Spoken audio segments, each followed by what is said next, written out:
I'm sure you all know the famous speech of Steve Jobs at Stanford in front of the MBA class, where he said, "This is the closest I ever got to an MBA."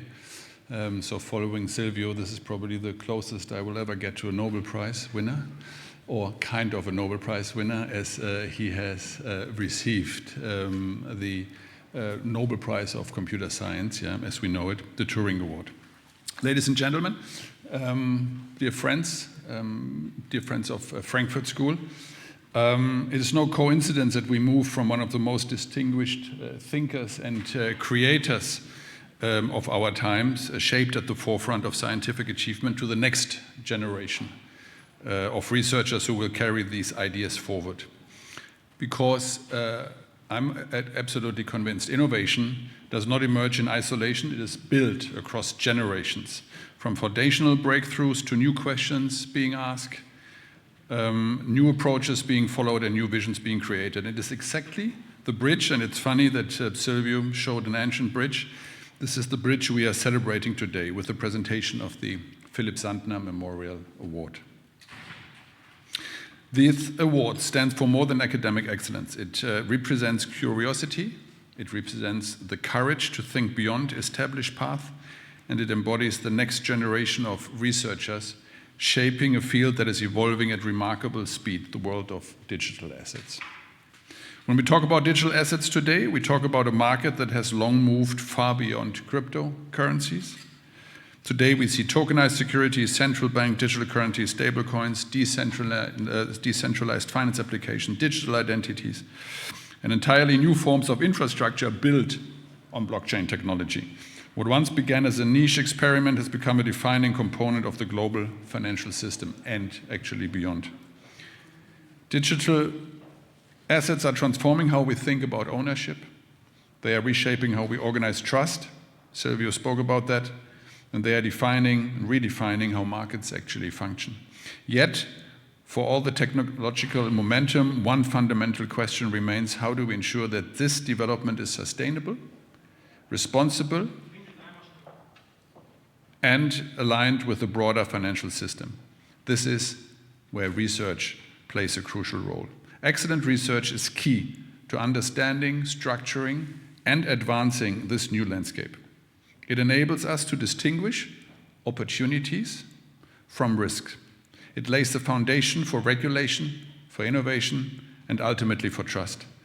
And this is precisely why it is so important that institutions like Frankfurt School are actively involved and engaged in this field. Frankfurt School recognized actually early on that digital assets are not a passing trend, but a structural transformation. This gentleman did. Through its initiatives, academic programs, and research, it plays a vital role in building knowledge, fostering talent, and shaping the dialogue between academia, industry, and regulator. And Philipp was known for doing exactly that. So this is not a given, but it's essential, because we need places, like Frankfurt School, where critical thinking thrives.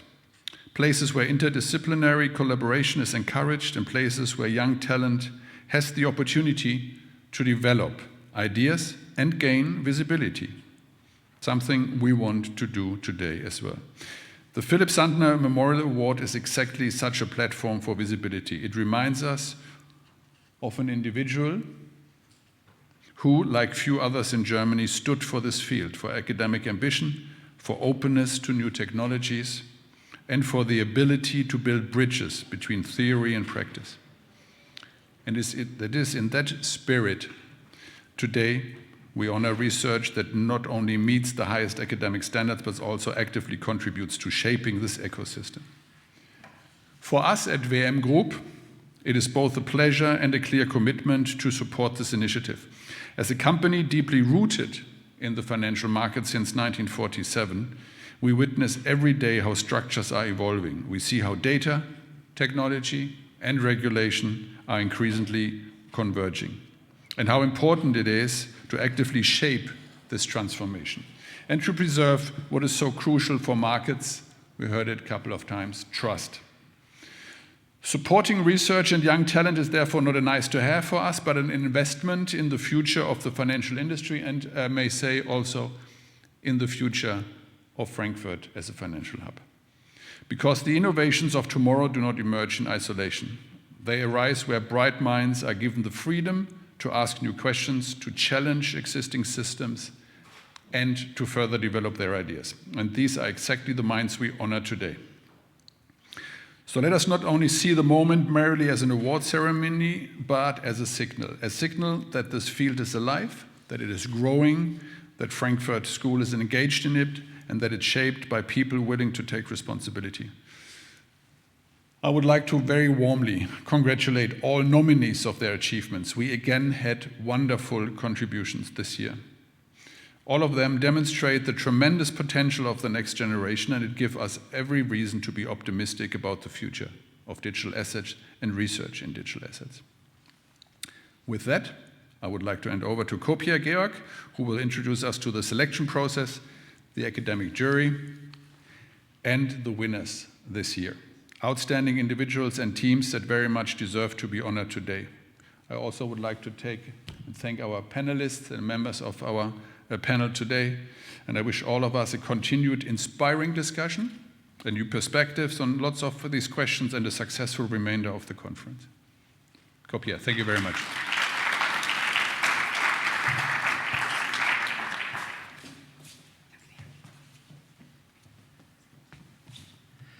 Thank you so much, Joachim. We said that we want to bridge between academia and industry, and I think nowhere in the program is this better felt and better done than with this award, where we have a process that tries to identify the next leaders in academia through outstanding scholarship and who have undergone a rigorous process.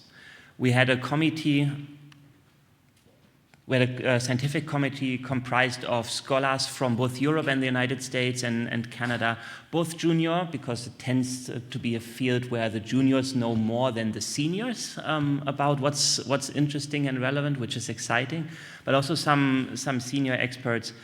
And it was a very rigorous process to identify papers that we think will make a significant contribution to the discipline and that are worthy of this award.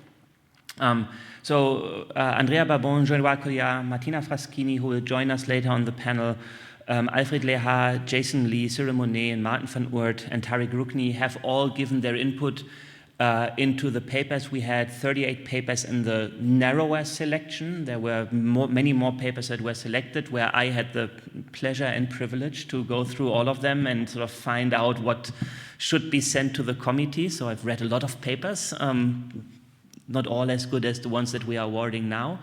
But it's a fantastic opportunity for me to see what is the forefront of research doing at the moment. And from the committee, we have identified a list of papers that we then send to the jury. And this is exactly the idea of bridging between academia and industry. The jury is comprised of senior leading experts in the industry who share their wisdom, and we're most grateful for their time. Suat Bankreda will join us later on the panel, Thomas Vlasopoulos, Stephanie Eckermann, Joachim, of course, Nils Stieglitz, and Jens Weidmann, and we had a very intense discussion this year about who should be the winner. It's so intense, in fact, that there wasn't a clear verdict. Last year it was a bit easier. We had one paper where everybody said this is going to be the paper that we all agree on. This time we have two very different papers with very different topics. And I've heard that we are going to do the presentation of the papers in a slightly different format. I'm very excited about that, and I'm looking forward to hear the input of this year's winners. So without any further ado, the two winners are Judith Bohnenkamp for her paper, The Tech Aficionado, Household Finance in the Age of Digital Access, and Lorenzo Schönleber for The Implied Impermanent Loss in Decentralized Liquidity Provision. So for the first time, please do join me in congratulating our two winners.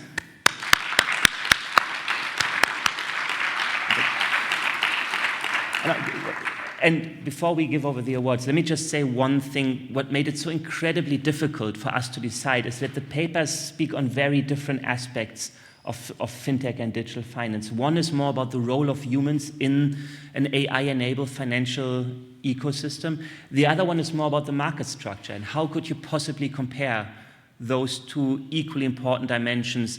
I'm not going to say that we had a hung jury. I think we could have forced a decider if we had to, but nobody was was willing to say, oh, we need to choose between those two. And instead, for the first time, we are very happy that we have those two winners.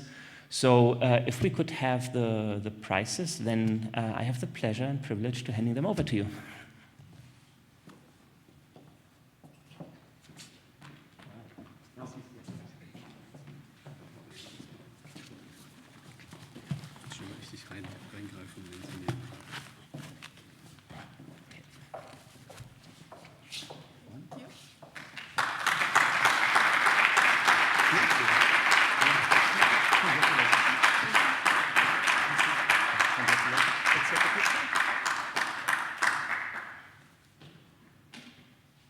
And then can we also take one picture with Joachim?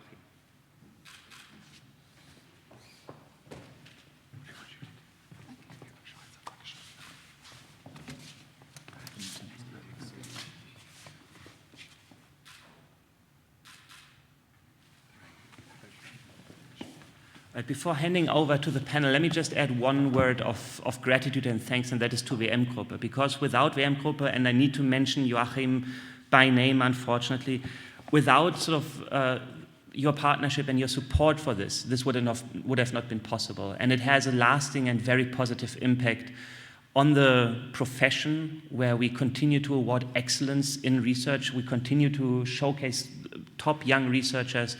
And I think it is in a good memory of Philipp to have this award in his name. And I'm very grateful that we have this opportunity. So please all join me in thanking WM Gruppe and Joachim in particular.